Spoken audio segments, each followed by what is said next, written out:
আজ আমি খুব খুশি হয়েছি। আজ যদি তোমার মা বেঁচে থাকতেন না, উনিও খুব খুশি হতেন। তুমি আমার জন্য অনেক কিছু করেছো বাবা, মায়ের অভাব কোনোদিন বুঝতেই দাওনি। ওই তো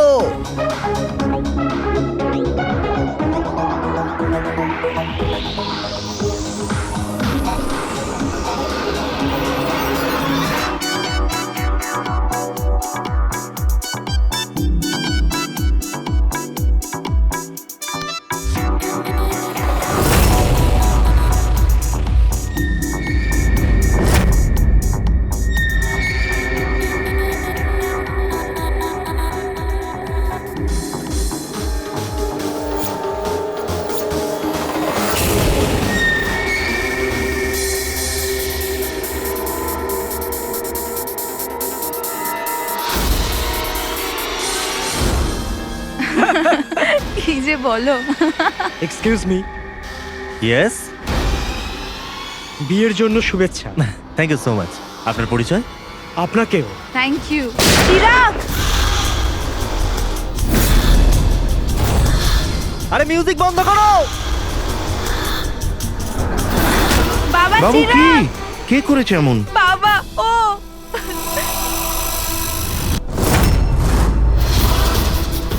জান, জান।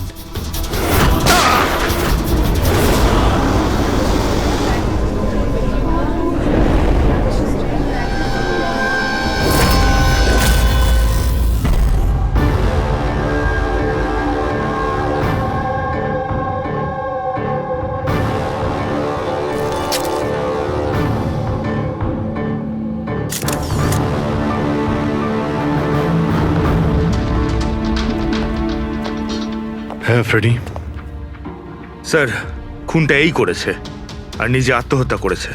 আমি দুজনের বডি ফরেন্সিক ল্যাবে পাঠিয়ে দিয়েছি। জানতে পারলে সে কে?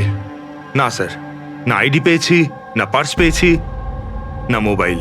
পাওয়া গেছে শুধু বন্দুক। ঠিক আছে, বন্দুক আঙুলের ছাপ তো পাওয়া যাবে। যদি সে পেশাদার খুনি হয় তাহলে আমাদের ক্রিমিনাল ডেটাবেসে পেয়েই যাব।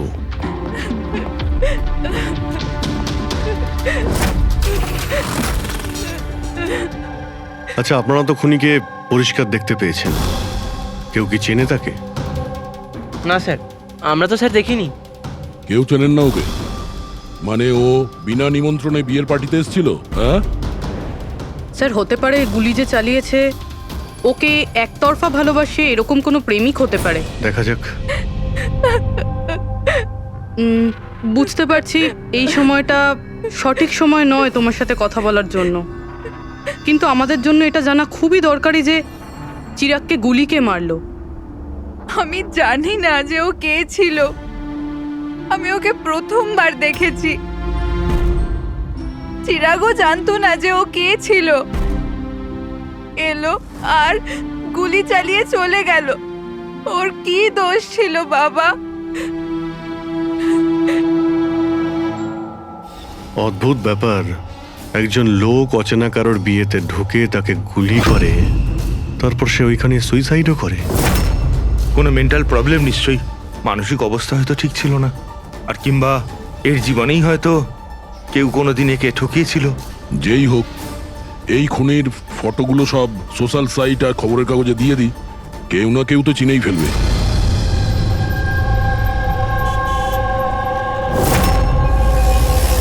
কিন্তু তন্ময় এমন কেন করবে?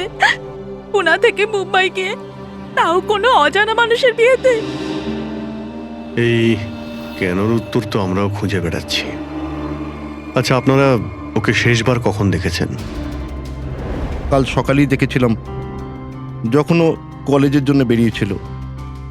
আর যখন সন্ধে পর্যন্ত ও বাড়ি ফিরল না, তখন আমি ওর সব বন্ধুদের ফোন করেছিলাম, কিন্তু কেউ জানতো না ও কোথায়।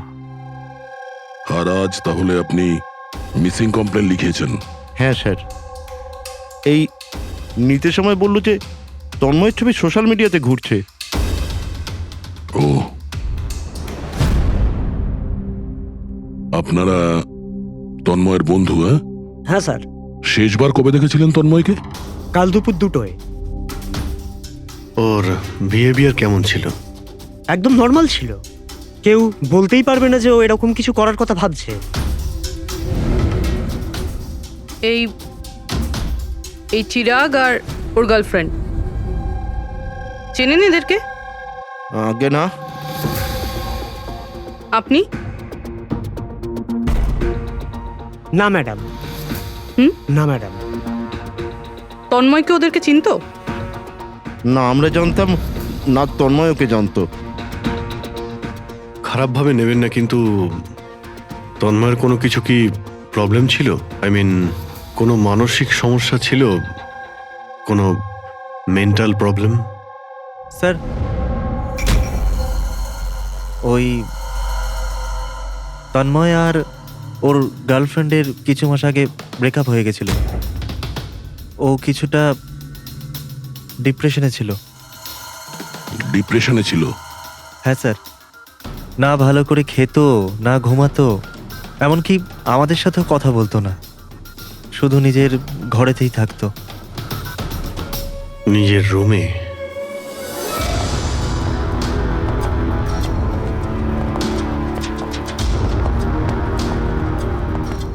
আপনারা এখানেই দাঁড়ান।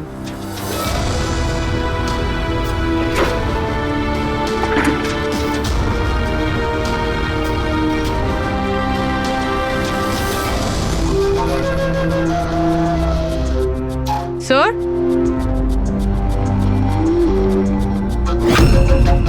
এটা কিসের চিহ্ন? আপনারা একটু ভেতরে আসুন। এই বেডের উপরে ছাপটা দেখুন। আমি জানি না স্যার, আগে কোনোদিন দেখিনি এই চিহ্ন। স্যার আমরাও দেখিনি। এই তন্ময় বেডে চিহ্ন এঁকেছিল, এই চিহ্নের সঙ্গে এই খুনের আবার কোনো সম্পর্ক নেই তো?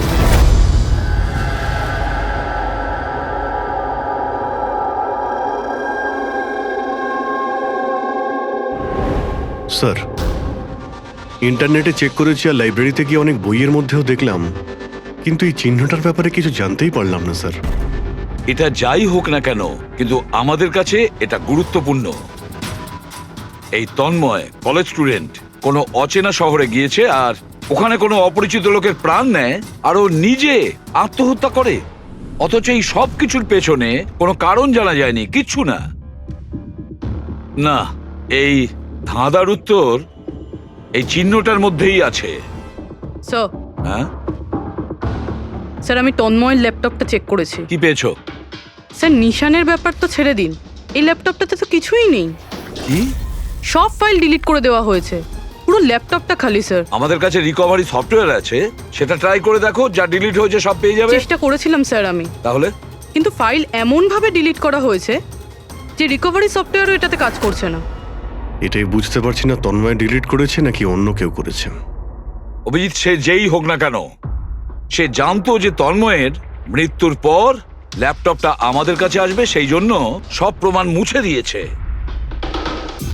স্যার, হ্যাঁ, এই দেখুন স্যার, বিয়ে বাড়িতে নিমন্ত্রিত একজন তার নিজের মোবাইল ফোন দিয়ে এটা রেকর্ড করেছিল।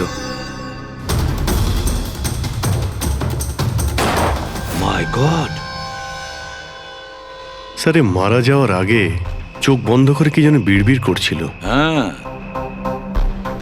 ফেডরিক, আবার একটু চালাও তো, স্লো মোশনে। হ্যাঁ, যে এরকম একটা কিছু বললো না? স্যার জান, ও জান বলছে স্যার। তারপরে আচ্ছা, তন্ময় কার নাম করছিল? জান? জান নাকি যে দিয়ে শুরু অন্য কোনো নাম?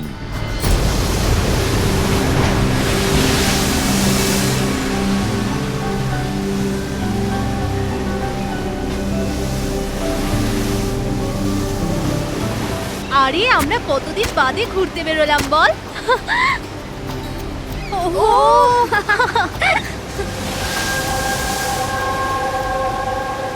নেহা কোথায় যাচ্ছিস ওখানে?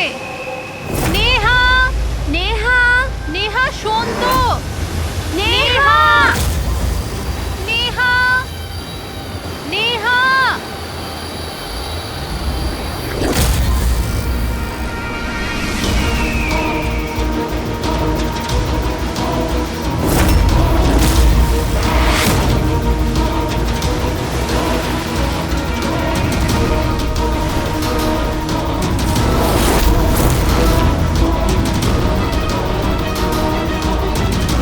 নেহা,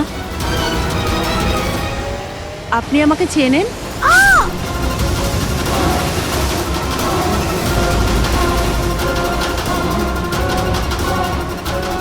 নেহা চোখ খোল, নেহা চোখ খোল। কি হয়েছে তোর নেহা? নেহা, ওই মহিলাটা মেরেছে।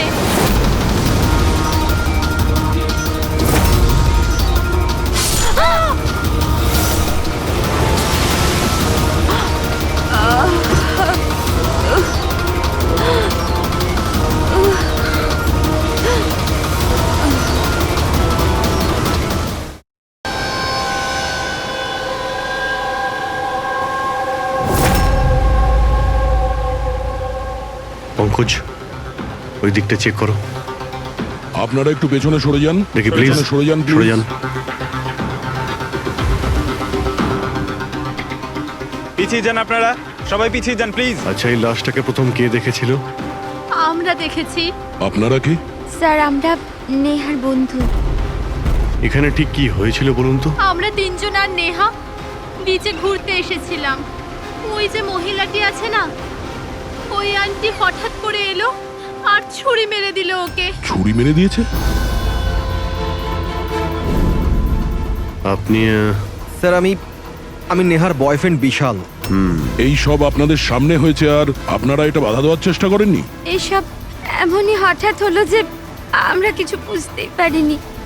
ওই মেয়েটা কে ছিল যে ছুরি মেরেছে? আমরা একদম চিনি না ওনাকে, আর নেহাও চেনে না ওনাকে। আচ্ছা, আপনারা কেউ দেখেছেন এনাকে? স্যার, স্যার, স্যার, এরা বলছে যে এরা এনাকে চেনে। আপনি এই মেয়েটাকে চেনেন? হ্যাঁ স্যার, এর নাম সোনিয়া। আমরা যে যোগা ক্লাসে যাই, এও সেখানে যেত। এ অনেকবার আমার কাছে নিজের পরিবার, বাচ্চাদের আর ঘরবাড়ির কথা বলেছে। অদ্ভুত ব্যাপার তো। একজন গৃহবধূ কাউকে খুন কেন করবে? সেটাও আবার দিনে দুপুরে, এতগুলো লোকের সামনে। তারপর নিজে ছুরি দিয়ে প্রাণ দিয়ে দিয়েছে। স্যার, এই কেসটা তো অনেকটাই তন্ময়ের কেসটার মতনই লাগছে। হ্যাঁ, সিমিলারিটি আছে, কিন্তু দুটো কেসের মধ্যে কোনো সম্পর্ক আছে কিনা সেটা পরেই জানতে পারা যাবে। আচ্ছা, এখানে বিচে আসার আগে কিংবা খুন করার আগে কেউ সোনিয়াকে দেখেছিলেন? হ্যাঁ স্যার, আমি এখানে হাঁটাচলা করছিলাম, আমি ওই মহিলাকে দেখেছিলাম। ওর হাতে কিছু ছিল যেটাকে ও বারবার দেখছিল। ওনার হাতে কি ছিল? স্যার, ওটা আমি পরিষ্কার করে দেখতে পাইনি। স্যার, বডির কাছে তো কিছুই পাইনি। হয়তো অ্যাটাক করার সময় কোথাও পড়ে গেছে, হয়তো কোথাও ফেলে দিয়েছে বা কোথাও লুকিয়ে রেখেছে।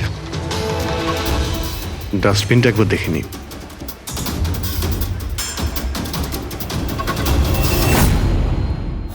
হ্যাঁ পুরবি, কিছু পেলে কি? স্যার, ডাস্টবিন থেকেই ফটোর টুকরোগুলো পেয়েছি, ওটাই জুটছি।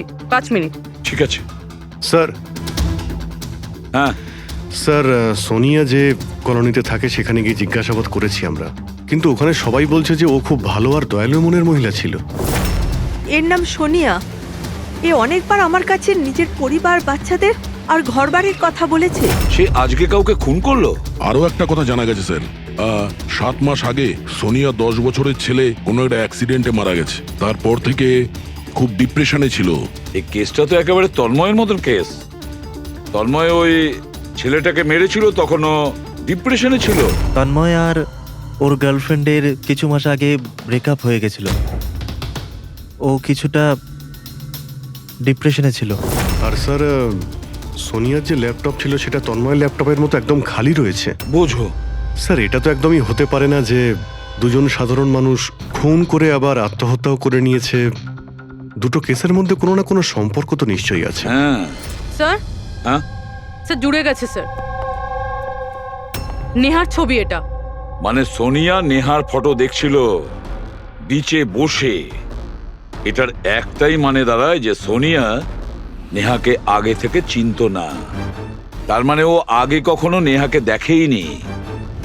তার মানে স্যার, এই সোনিয়া নেহার খুনটা অন্য কারোর কথা শুনে করেছিল। কিন্তু স্যার, কেউ মিডল ক্লাস বাড়ির একটা মেয়েকে মেরে ফেলার জন্য কন্ট্রাক্ট কেন দিতে যাবে? সেটাই তো বুঝে উঠতে পারছি না। সে যেই হোক না কেন, তন্ময়কে কন্ট্রাক্ট দিয়েছিল যে ওই ছেলেটাকে খুন করার জন্য।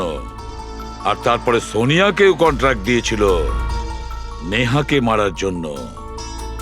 তবে স্যার এই খুনিকে আমাদের তাড়াতাড়ি ধরতে হবে, না হলে জানি না হয়তো এরকম কাজ করতে আরো অন্য কাউকে বাধ্য করছে।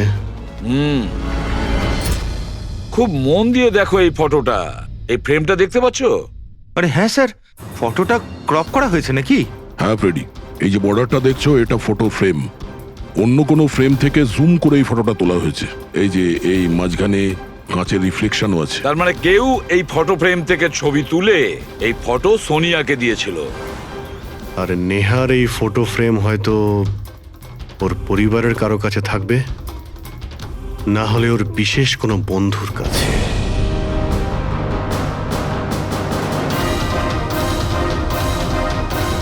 স্যার, দুজন বন্ধুর বাড়িতে তো কিছুই পাইনি।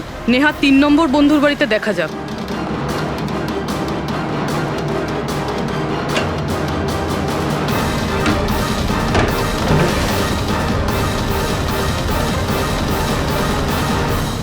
স্যার,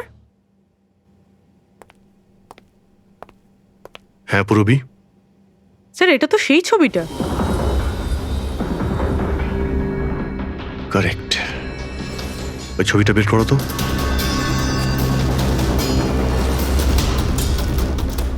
ফ্রেমটাও এটাই, আর এই ছাদের রিফ্লেকশনও এতে দেখা যাচ্ছে।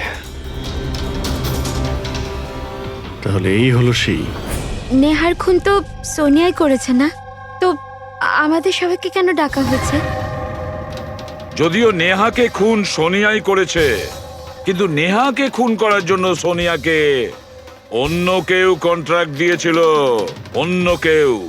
আর সেই অচেনা ব্যক্তি এখন এই মুহূর্তে উপস্থিত আছে আমাদের মাঝে। কেউ? সে তুমিও হতে পারো। তুমি তুমি নাকি মায়া তুমি? আমি কেন খুন করব? ও তো আমার বেস্ট ফ্রেন্ড ছিল। এটাই তো আমরা জানতে চাইছি মিস বেস্ট ফ্রেন্ড।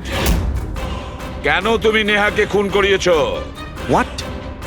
মায়া তুমি? হ্যাঁ, ওর ঘর থেকেই আমরা এই ফটো ফ্রেমটা পেয়েছি। আর এই ফটোটা থেকেই নেহার ফটোটা ক্রপ করে দেওয়া হয়েছিল সোনিয়াকে কন্ট্রাক্ট দেওয়ার সময়। নেহার ছবি তো আমাদের সবার কাছে আছে, আর তাও ফ্রেম করে রাখা আছে। Then why me? সেটা এই কারণে মায়া, বাকিদের কাছে যে ফটোগুলো আছে না, তাতে তোমার ঘরের ছাদ নেই, ছাদের রিফ্লেকশন। তাড়াতাড়ি বলো। আমি মারতে বলেছিলাম নেহাকে, কারণ আমি বিশালকে ভালোবাসি। আর নেহা প্রথম থেকে এই কথাগুলো জানতো। নেহা আমার বেস্ট ফ্রেন্ড ছিল, ও আমার ফিলিংস নিয়ে একটুও ভাবেনি। এরা দুজন বিয়ে করতে চলেছিল। কিন্তু মায়া, তুমি এটা কেন করলে? তুমি জানোই তো যে আমি নেহাকে কতটা ভালোবাসি, তাই না? যদি আমি নিজের ভালোবাসা না পাই, তো অন্য কেউ সেটা পাবে না। তার জন্য আমি ইন্টারনেটে নেহা বিশালকে আলাদা করার আলাদা আলাদা উপায় খুঁজতে লাগলাম। একদিন কেউ আমাকে অনলাইন কন্ট্যাক্ট করলো আর বলল ডার্ক ওয়েবে একটা সিক্রেট ওয়েবসাইট আছে, যদি সেখানে আমরা টাকা দিই যে কারুর খুন করাতে পারি। ওই ওয়েবসাইটের নামটা কি? আমি ওয়েবসাইটের নামটা জানি না, কারণ উনি আমাকে বলেননি সেটা। কিন্তু এটা বলেছিলেন যে নেহার একটা ছবি আর 20 লাখ টাকা দিলে আমার কাজ হয়ে যাবে। তার জন্য আমি আমার মায়ের হীরের হারটা বেচে দিয়েছি আর ওনাকে টাকা দিয়ে দিয়েছি। লোকটার সঙ্গে তুমি দেখা করেছিলে? না স্যার, কারণ উনি বলেছিলেন ব্যাগে টাকা আর নেহার ছবি রাখার জন্য, আর আর রাস্তায় রেখে দিতে, আর স্পেশালি বলেছিল পেছন ফিরে না দেখতে। ব্যাস, আমি তো সেটাই করেছি। স্যার, এটা কেমন ওয়েবসাইট যেটা প্রকাশ্যে কাউকে খুন করার কন্ট্রাক্ট নিয়ে থাকে? জানি না, কিন্তু তন্ময়ের বাড়ি থেকে যে চিহ্নটা পেয়েছি, ওই চিহ্নের সঙ্গে নিশ্চয়ই এই ওয়েবসাইটের কোনো না কোনো সম্পর্ক আছে। আমায় ক্ষমা করে দিন স্যার, আমার খুব বড় ভুল হয়ে গেছে। আমার নিজের বন্ধুকে মেরে ফেলা উচিত হয়নি। ভুল নয়, তুমি অপরাধ করেছো। ইন্টারনেটে এরকম অনেক কেউ আছে যে তোমাদের মতো বোকাদের কাজে লাগিয়ে টাকা ইনকাম করে। এদের থেকে সবসময় সাবধান থাকা উচিত। আমার ভুল হয়ে গেছে, প্লিজ ক্ষমা করে দিন। মায়া, ক্ষমা করলে আইন তোমাকে করবে, কিন্তু তোমাকে আমাদের সাহায্য করতেই হবে, বুঝেছো?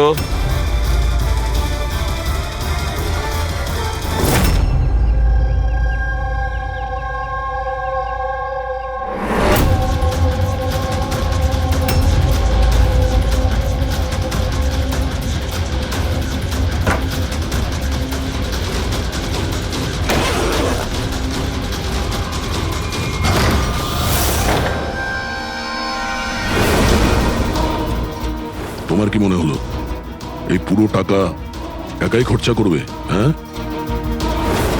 সিআইডি এখানে? এটা আমাদেরই প্ল্যান ছিল, তোমাদের মতো লোকেদের কাছে পৌঁছানোর জন্য।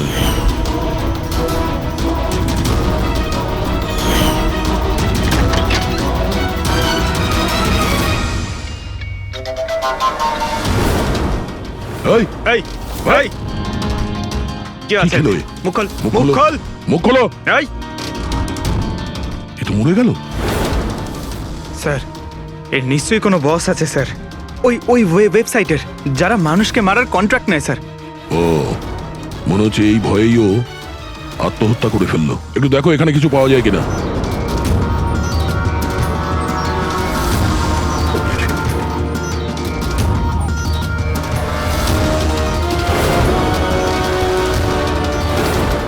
স্যার, হ্যাঁ, এর কম্পিউটারে কতগুলো নামের লিস্ট রয়েছে।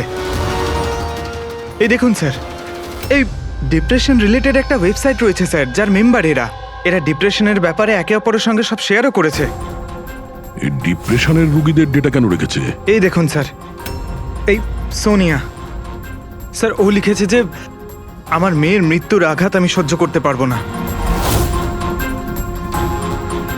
একটা কাজ করো, স্ক্রল করো নিচে, হতে পারে তন্ময়ও আছে এর মধ্যে। স্যার এই দেখুন, আমার আরতি আমায় ছেড়ে দিয়েছে, আমার এই পৃথিবীতে বেঁচে থেকে আর কোনো লাভ নেই, আমার জীবনে আর কোনো উদ্দেশ্যই নেই। তার মানে কেউ তো আছে যে ডিপ্রেশনে ভোগা লোক দিয়ে এইগুলো করাচ্ছে, ওদের ভুল বোঝাচ্ছে, যাতে এই লোকগুলো অন্য কাউকে খুন করে নিজের জীবন দিয়ে দেয়। পঙ্কজ, একটা কাজ করো, এই লিস্টে যত নাম আছে আমাদের সবার সঙ্গে কন্ট্যাক্ট করতে হবে। লিস্টে নাম অনেকগুলো আছে আর সময়ও কম আমাদের কাছে। চলো। স্যার, ওই লিস্টে যাদের নাম ছিল আমি সবার সঙ্গেই কথা বলেছি, কিন্তু স্যার আমি তেমন কিছু জানতেই পারিনি। একটা মেয়ের ব্যাপারে বলছিলে না, কি নাম ওর? হ্যাঁ স্যার, ওকে পুরবি নিয়ে আসছে। ওকে, আসুন স্যার, এই সেই মেয়ে। ওর স্বামীর মৃত্যুর পর ওই ফোরামে ওই পোস্ট লিখতো। হ্যাঁ স্যার। শোনো, এই সিম্বলটাকে দেখো। স্যার, এটা তো ওই চিহ্নটাই যেটা ওই। দেখুন, আপনি ভয় পাবেন না, এই ব্যাপারে আপনি যা যা জানেন সব বলে দিন। স্যার, অ্যাকচুয়ালি কিছু সপ্তাহ আগে আমার কাছে একটা মেইল আসে, যেটায় লেখা ছিল যে কেউ একটা ওয়ার্কশপ করছে, যেটায় তারা ওই লোকগুলোকে সাহায্য করতে চেয়েছিল যারা নিজের কাউকে হারিয়েছে। ও, তো ব্যাস, আমি ওই ওয়ার্কশপের জন্য হ্যাঁ বলে দিয়েছিলাম। তারপরে? তার কিছু সপ্তাহ বাদেই পোস্টে একটা চিঠি আসে, আর আমি ওই ওয়ার্কশপের জন্য বেরিয়ে পড়ি। আর তারপর ওরা আমায় ভ্যানে করে নিয়ে যায়, যেটা একটাও জানলা ছিল না। তারপর আমি একটা অদ্ভুত জায়গায় পৌঁছলাম,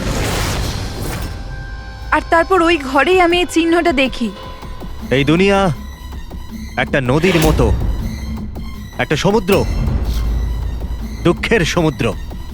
আমরা সবাই এখানে সুখের সন্ধানে ঘুরছি, যখন আমাদের একটাই আসল উদ্দেশ্য হলো দুঃখ ভোগ করা। কিন্তু কোনো ব্যাপার নয়, আমি তোমাদের মতো হারিয়ে যাওয়া মানুষদের এই অন্ধকার থেকে দূর ওই আলোতে নিয়ে যাব।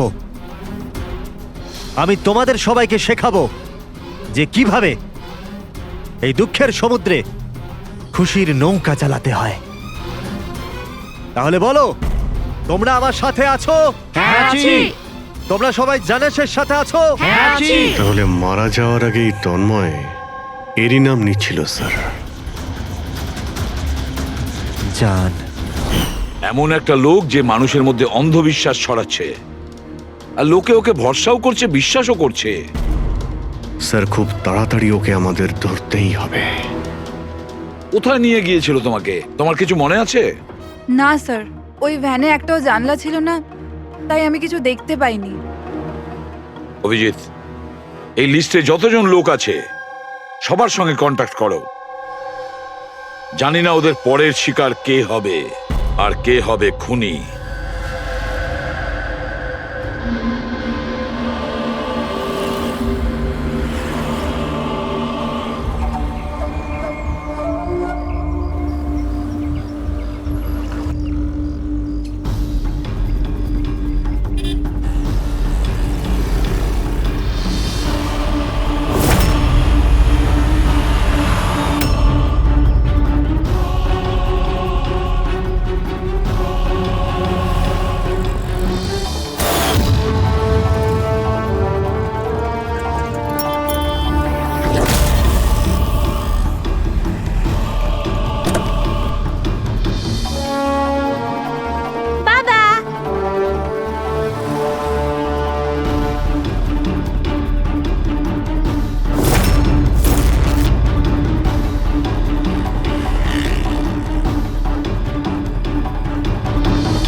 কফি শপ পৌঁছো এখন, এক্ষুনি।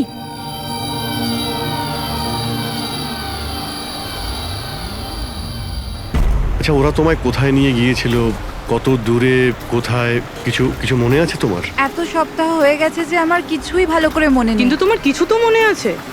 ওখানে যেতে কতটা সময় লেগেছিল? আই থিঙ্ক আধ বা 1 ঘন্টা অ্যাপ্রক্সিমেটলি লেগেছিল। ও সরি সরি। স্যার, আমার আরেকটা জিনিস মনে পড়েছে, যে রাস্তা দিয়ে ওই ফ্যানটা যাচ্ছিল ওই রাস্তা অনেক গর্ত ছিল, আর ট্রেনের আওয়াজও শুনতে পেয়েছিলাম আমি।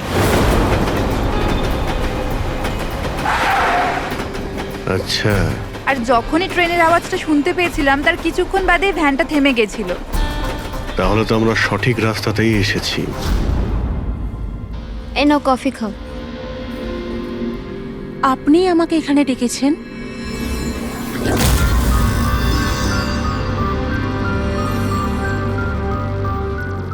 কি হলো? কাজটা মাঝপথে কেন ছেড়ে এলে? আমার দ্বারা এটা হবে না। একটা নিরীহ বাচ্চাকে অনাথ করতে চাই না। আমি না কারোর প্রাণ নেব আর না নিজের প্রাণ দেব। জেনিসকে দেওয়া কথা এত সহজেই তুমি ভুলে গেলে? দুঃখ থেকে তুমি মুক্তি পেতে চাও না? আমি এটা খুব ভালো করে বুঝতে পেরেছি। দুঃখের থেকে মুক্তি পেতে নিজের প্রাণ নয়, বরং জীবনের সমস্যা থেকে লড়াই করে পাওয়া যাবে। এই জন্য আমি ভেবে নিয়েছি, আমি আমার জীবনে নতুন করে বাঁচতে চাই।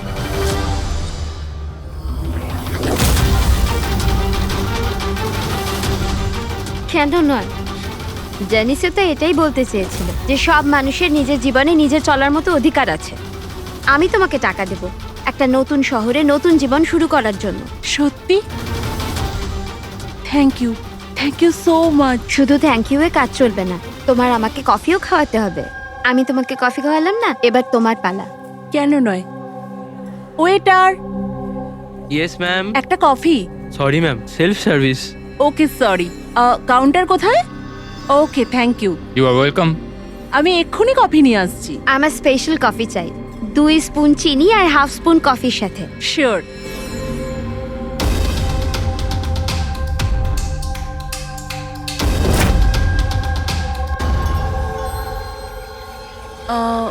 এক কাপ কফি, মিল্ক 1 চামচ, চিনি। কি বলেছিল জিজ্ঞেস করি।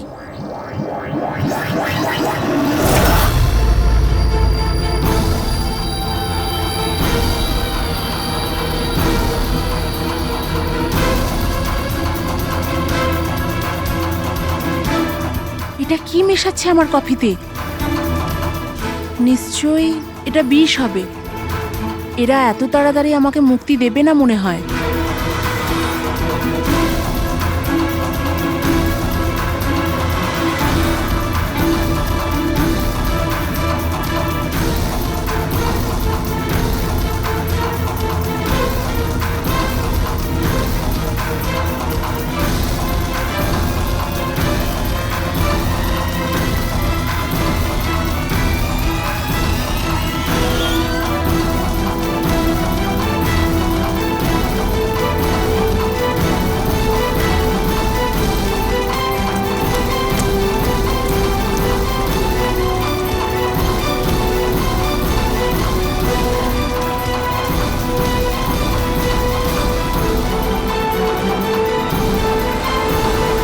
হ্যালো, একটা খারাপ খবর আছে, মিশন ফেল হয়ে গেছে।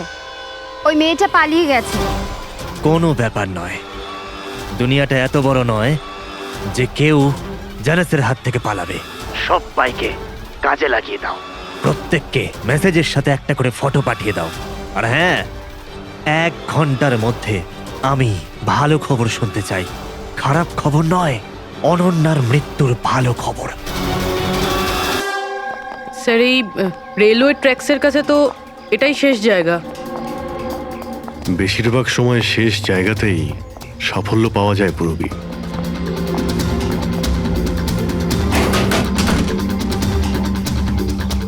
কার সাথে দেখা করতে চান? এই ফার্ম হাউসের মালিককে? মালিক তো বিদেশে থাকে, আমি এখানকার কেয়ারটেকার। তাহলে ফার্ম হাউসটা একবার দেখে নি। বাহ বাহ বাহ, আপনার মালিকের বাংলো তো আরে, খুবই স্যার। সুন্দর। হ্যাঁ, আরে আপনারা দাঁড়ান, কোথায় যাচ্ছেন আপনারা? হ্যাঁ, যদি আপনারা ফার্ম হাউস কিনতে চান তো ভুলে যান, আমাদের সাহেব বিক্রি করবে না। কোনো ব্যাপার না, আমি অন্য ফার্ম হাউস কিনে নেব। আচ্ছা, এখানে কি আশেপাশে আছে কোনো খালি বাড়ি বা কোনো ফার্ম হাউসের মতো? স্যার, 15 মিনিট এগিয়ে গেলে একটা ফার্ম হাউস আছে, ফাঁকাই থাকে, পারলে আপনারা দেখে নিন।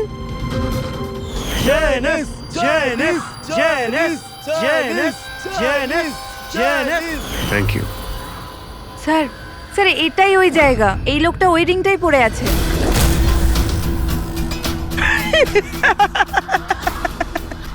তোমাদের কি মনে হয় আমি তোমাদের চিনতে পারিনি?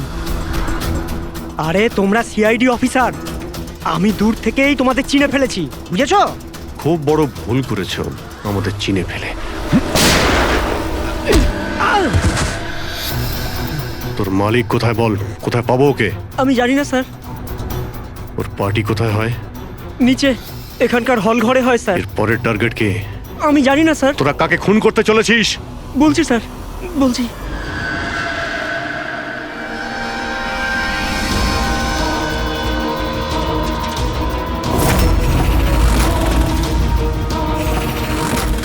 কোথায় লুকোবো আমি ওদের থেকে? কোথায় যাব আমি? ফোনটাও এখনই বন্ধ হলো। কি করব আমি?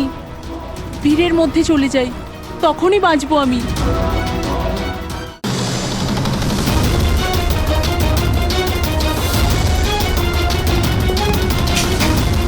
Hello madam. এক্সকিউজ মি, আমার আপনার ফোনটা চাই। দেখুন আমার প্রাণের বিপদ আছে। বিপদ আছে? কিসের বিপদ?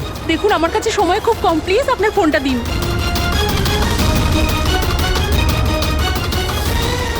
ফোনটা তোলো।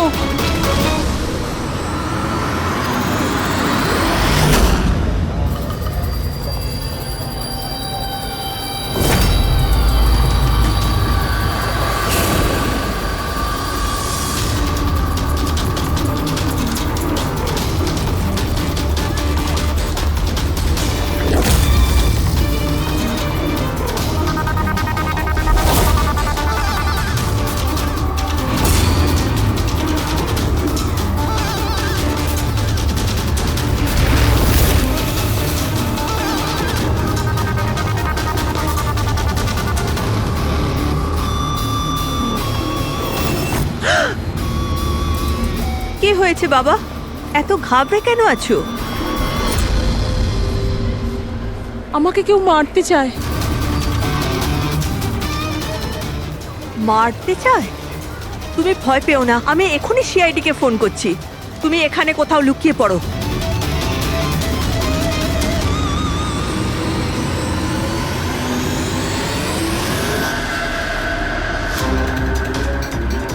Sir sir sir sir sir আমি আপনাদের ফোন করেছিলাম। এই মেয়েটাই ছিল। হ্যাঁ স্যার, এই মেয়েটাই ছিল। মেয়েটা কোথায়? স্যার একটু আগে তো এখানেই ছিল, এখন জানি না কোথায় গেল। Thank you. হ্যাঁ। চলো আমরা খুঁজে দেখি।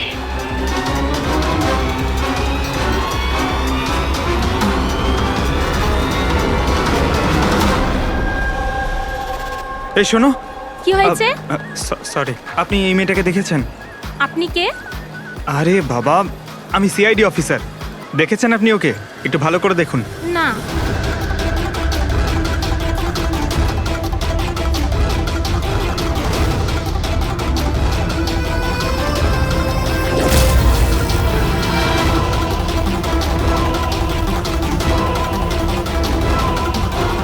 স্যার, কেউ দেখেনি স্যার।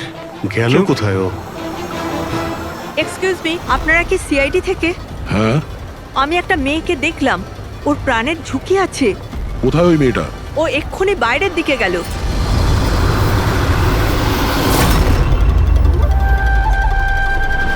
আমি তো এখানে। উনি সিআইডি কে বাইরে কেন পাঠাচ্ছেন? স্যার,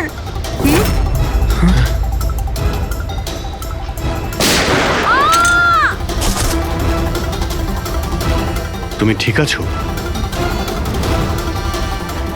ওর কার হয়ে কাজ করো তুমি? জানিস কোথায় আছো? হ্যাঁ, তোমরা ওকে আসল জীবনে কেন কখনো স্বপ্নেও খুঁজে পাবে না। তাই স্বপ্নেও পৌঁছতে পারবো না?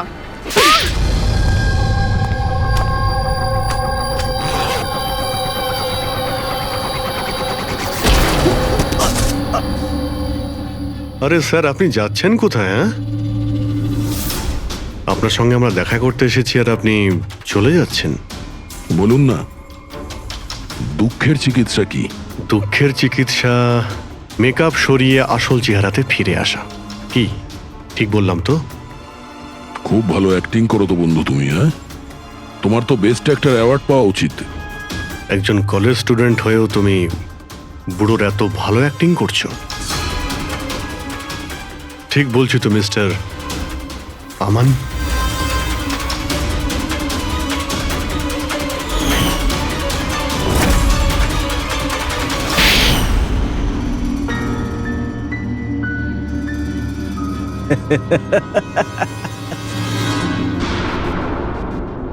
Thank you. হ্যাঁ, ওই যে অ্যাক্টিং এর প্রশংসা করার জন্য।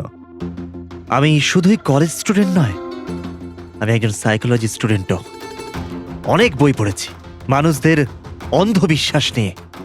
হ্যাঁ, তো ওদের স্রেফ ওটাই শোনাও যা ওরা শুনতে চায়। ব্যাস ব্যাস, একবার ওদের দুর্বল জায়গা হাতে চলে আসলে না, ওদের দিয়ে সবকিছু করানো মুশকিল নয়। ওগুলো আমরা সব জানি, কিন্তু তুমি ওদের দিয়ে কাউকে খুন কি করে করালে আর পরে আত্মহত্যাও করলো? এটা বেশি মুশকিল ছিল না। এই যে সন্ত্রাসবাদীরা হয় না, হয়তো ওরাও এটাই করে। ঠিক বলেছ। আতঙ্কবাদীরা জন্ম নেয় না, তাদের তৈরি করা হয়, ব্রেন ওয়াশ করা হয়, যেমন তুমি ব্রেন ওয়াশ করেছো এদের। হ্যাঁ, আমি সবার প্রথমে ডিপ্রেসড লোকেদের লিস্ট করেছি।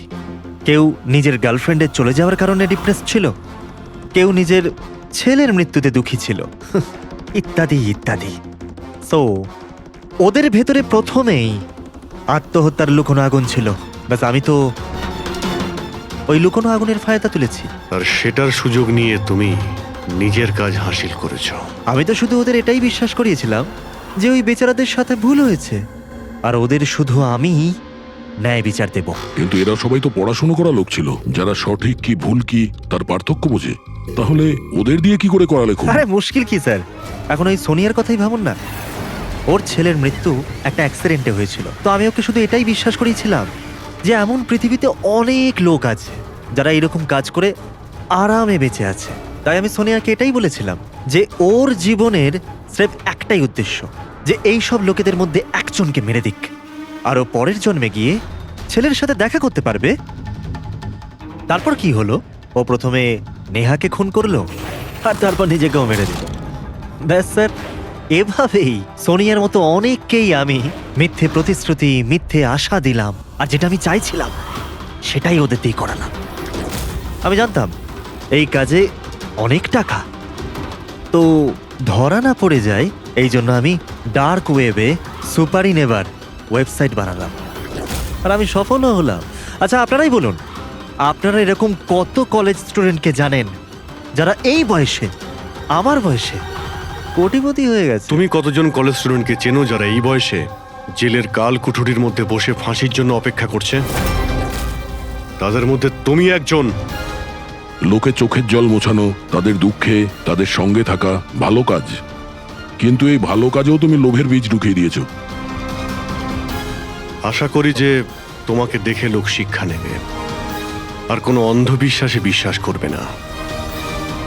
তুমি যা করেছো তার শাস্তি তো তোমায় ভোগ করতেই হবে।